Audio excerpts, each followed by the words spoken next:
Shalom, bien-aimés dans le Seigneur. Que la paix de Dieu soit avec vous. Comme nous sommes heureux de vous retrouver après, n'est-ce pas, longtemps. Oui, cela ne dépendait pas de nous, des petits problèmes techniques. Et puis surtout qu'on cherchait une direction de la part de Dieu par rapport à la pensée nouvelle à vous apporter. Nous vous disons merci d'avoir consommé, n'est-ce pas, avec beaucoup de joie et de bonheur, la série d'enseignements qui portait sur le valet ainsi que leur mystère dans la Bible. Mais en cette année 2021, en début de l'année, nous permettez que je vous souhaite mes vœux le meilleur, prospérité, n'est-ce pas, succès et longévité avec Christ Jésus. Soyez bénis. Et aujourd'hui, je vais commencer une nouvelle série d'enseignements. Vous pouvez noter l'intitulé et comme suite, le bâton dans la Bible et leur mystère. Alléluia. Le bâton dans la Bible, le bâton, verge, nzété, le bâton dans la Bible et leur mystère. La Bible parle de beaucoup de bâtons, beaucoup de bâtons. Nous allons découvrir. Vous savez que Moïse a exercé son ministère presque avec un bâton. La Bible parle de Jacob qu'au dernier jour de sa vie, il a adoré Dieu appuyé sur l'extrémité de son bâton. Vous savez que Esther, pour accéder, n'est-ce pas, à la royauté, le roi lui a tendu le bâton royal jusqu'à en faire une reine. Donc, il y a un peu des épisodes pareils. C'est pourquoi nous allons parler des bâtons et leur mystère dans la Bible. Et pour gagner le temps, aujourd'hui, je vais vous parler sur le bâton de Juda. Alléluia. Le bâton de Juda. Ouvrez votre Bible avec moi. Nous sommes dans le livre de Genèse, le premier livre de la Bible. Genèse. Genèse chapitre 38. Genèse chapitre 38. Genèse 38, l'histoire de Juda et Tamar, sa belle-fille. Genèse chapitre 38, verset 18. Là, c'est Tamar qui dit, quel gage, Juda pose la question à Tamar, quel gage veux-tu que je te donne? Tamar répond, donne-moi ton cachet, ton cordon, alléluia, et ton bâton que tu as en main. Il a demandé trois choses, le cachet, le cordon et le bâton de Juda. Aujourd'hui, ce qui nous intéresse, c'est le bâton. Verset 24 jusqu'à 26. 24. Environ 3 mois après cela, on va dire à Juda, Tamar, ta belle-fille, s'est prostituée, et même la voilà enceinte suite à cela. Qu'on la fasse sortir, écoutez bien ce que dit Juda, qu'on la fasse sortir et qu'elle soit brûlée vive. Comme on l'a jetée dehors, elle envoya un message à son beau-père, c'est-à-dire Juda. C'est de l'homme à qui appartiennent ces objets que je suis enceinte. Alléluia. Reconnais, je t'ai pris, à qui sont ces cachets, ces cordons et ces bâtons. 26. Juda lui reconnut et s'écria, elle est plus juste que moi, elle a fait cela parce que je ne l'ai pas donné pour femme à mon fils Sheila. Ainsi, Tamar fut épargnée de la punition et de la justice populaire. Elle fut épargnée de la mort. Gloire au Seigneur.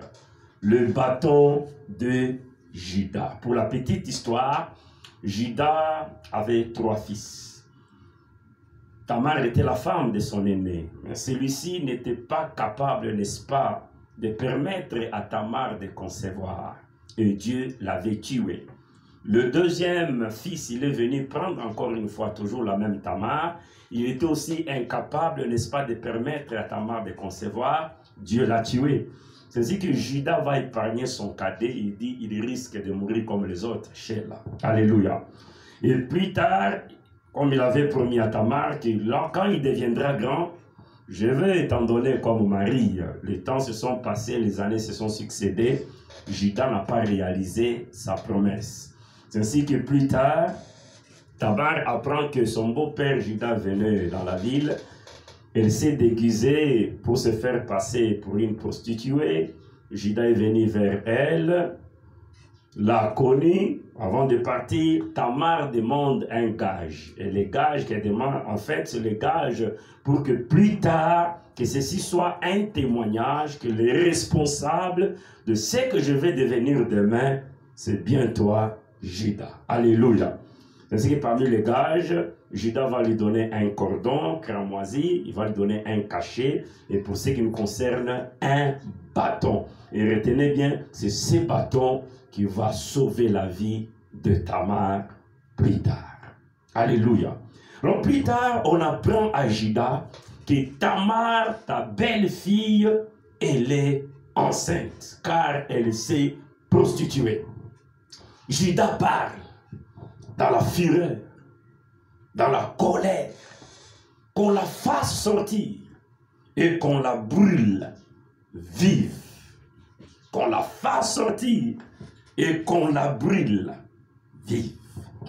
Bien aimé, au moment où le peuple s'apprêtait pour brûler Tamar, Tamar dit, accordez-moi une seconde, accordez-moi une minute.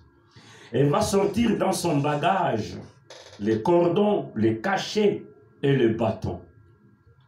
Et elle pose la question, Judas, peux-tu reconnaître à qui appartient ces gages, ces bâtons, ces cachets, ainsi que ces cordons? Judas reconnaît que ces objets lui appartenaient. Et Judas dit quoi? Elle est moins coupable que moi. En d'autres termes, ne la brûlez pas, ne la tuez pas. Ainsi, Tamar a été épargnée de la mort à cause de ces objets, entre autres, le bâton de Judas. Alléluia. Mais bien aimés dans le Seigneur, vous savez que le message que je vous apporte dans quelques minutes, je vais plus m'adresser aux personnes qui sont sur le point de subir l'injustice humaine, qui sont sur le point de perdre leur vie, de perdre quelque chose de précieux dans leur vie. D'autres sont sur le point de perdre leur travail. D'autres sont sur le point de perdre toute une famille, de perdre je ne sais pas quoi, un mariage, je ne sais pas, un voyage, une opportunité, un ministère, une porte ouverte. Tu es sur le point de perdre cela. Pourquoi? Parce qu'il y a des accusations qui pèsent sur toi. Tamar s'est retrouvée victime de tout un océan d'accusations. Elle porte une grossesse. C'est qu'elle s'est forcément prostituée avec un étranger. Au point qu'elle a risqué, n'est-ce pas, d'en payer de sa vie. Alléluia. Il y a des gens, des hommes et des femmes, pendant que je parle, alléluia, votre visage est abîmé et délavé et détruit parce que chaque nuit, quand vous vous retrouvez seul devant votre conscience, vous pleurez amèrement parce que vous êtes victime des accusations des uns et des autres. Et vous êtes sincère que vous ne connaissez rien de toutes ces accusations. Vous êtes innocent, vous êtes innocent. Il y en a dont on a accusé de la sorcellerie alors qu'ils ne sont pas sorciers. Il y en a qu'on a accusé voleurs alors qu'ils ne le sont pas. Il y en a qu'on a accusé adultères alors qu'ils ne le sont pas. Il y en a qu'on a accusé voleurs alors qu'ils ne le sont pas. Et dans l'entretemps, la société, la communauté est sur le point de vous brûler, est sur le point de vous tuer, est sur le point de vous détruire, est sur le point de vous faire payer cash d'après les accusations. Et tu pleures, et tu te rends compte que tu es seul, tu demeures sans secours. C'est en ce moment-là que Tamar va brandir le bâton de Judas. C'est l'objet s'il vous plaît, c'est l'objet capital, c'est l'objet fondamental qui va sauver la vie de cette pauvre dame, Tamar. Rien que ces bâtons, parce qu'au départ, elle a exigé de Juda de lui laisser un gage. Réfléchissez une minute sans ces gages. Quelle serait la vie de Tamar? Elle serait brûlée, vive et tuée.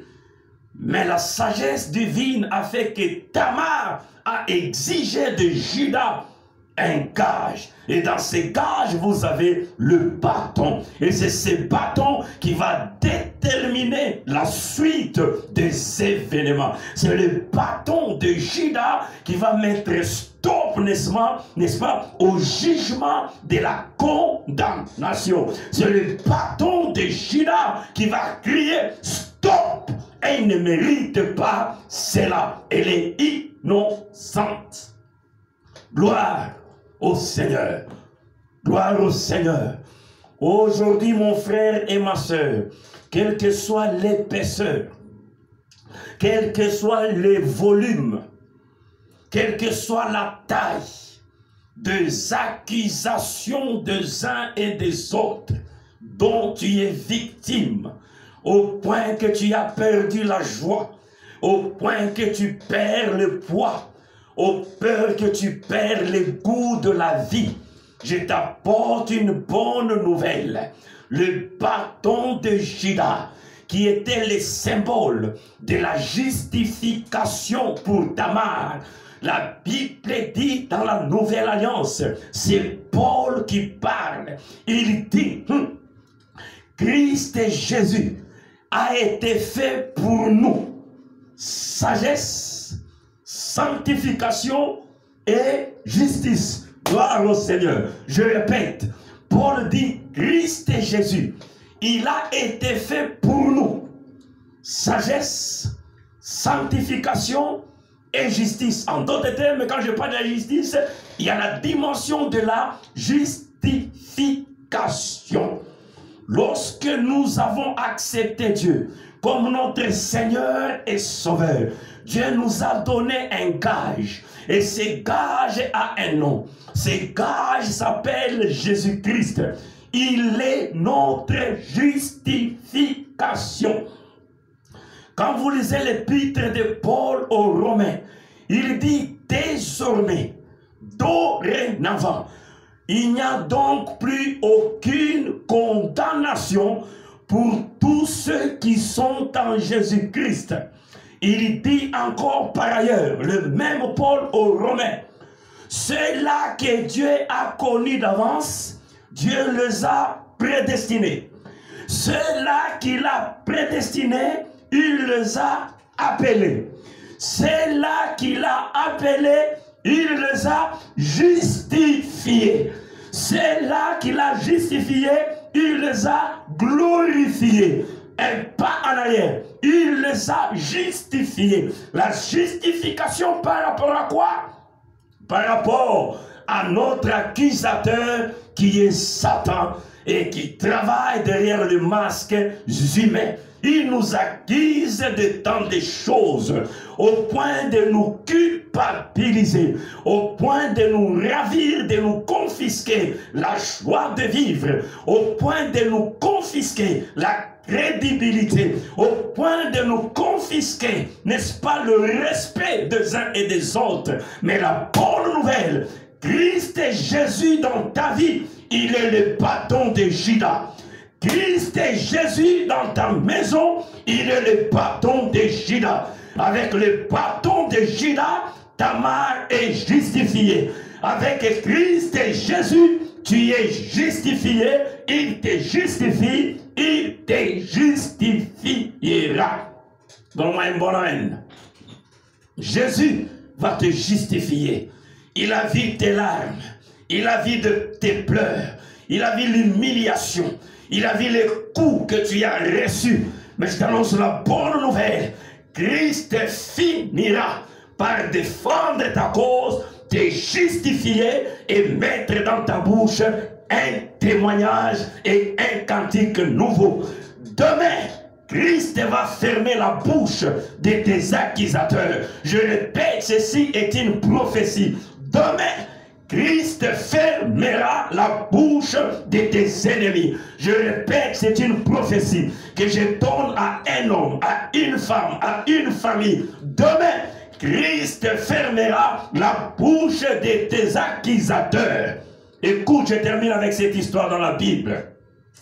On amène une femme adultère auprès de Jésus. Alléluia. Et ses accusateurs vont dire, cette femme, nous l'avons trouvée dans les lits d'adultère. Moïse nous a dit de lapider de telle femme, de le mettre à mort. Alléluia. Ces gens ont oublié qu'ils ont amené l'adultère auprès de celui que j'appelle le bâton de Judas. Ils ont commis l'erreur d'amener cette femme adultère auprès de celui qui justifie les gens. Oh, la Bible dit, Christ écrivait avec son doigt sur la terre. À un moment donné, il relève la tête. Il dit que celui d'entre vous qui n'a jamais péché soit le premier à jeter la pierre sur la femme. Il s'inclina, il continua à écrire. Quand il relève la tête, la Bible dit, il n'y avait plus personne. Depuis le plus grand jusqu'au plus petit des accusateurs, se sont retirés. La femme est restée seule face au bâton de Judas. La justification, notre justice. Jésus pose la question à la femme, où sont ceux qui t'accusaient? Où sont ceux qui t'accusaient? C'est la question que nous allons poser à tes accusateurs demain. Où sont ceux qui t'accusaient? La femme regarde à gauche, à droite, il n'y avait plus personne. Je te dis, tes accusateurs disparaîtront. Tes accusateurs disparaîtront. Et Jésus va dire à la femme adultère, moi non plus, je ne te condamne pas. Va en paix et ne pêche plus. Sèche tes larmes, adore Dieu, loue le Seigneur, parce que le bâton de Judas que je te présente aujourd'hui, il a un nom, il s'appelle Jésus-Christ, notre justice. Tu as perdu le travail, tu as perdu une position, tu as perdu les honneurs, tu as perdu ton respect parce que tu as été accusé d'une manière ou d'une autre. Mais le bâton de Judas est là pour te justifier. Tu ne mourras pas pour ces accusations-là. Je dis, tu ne mourras pas pour ces accusations-là. Dieu va te justifier et après t'avoir justifié, il va te glorifier.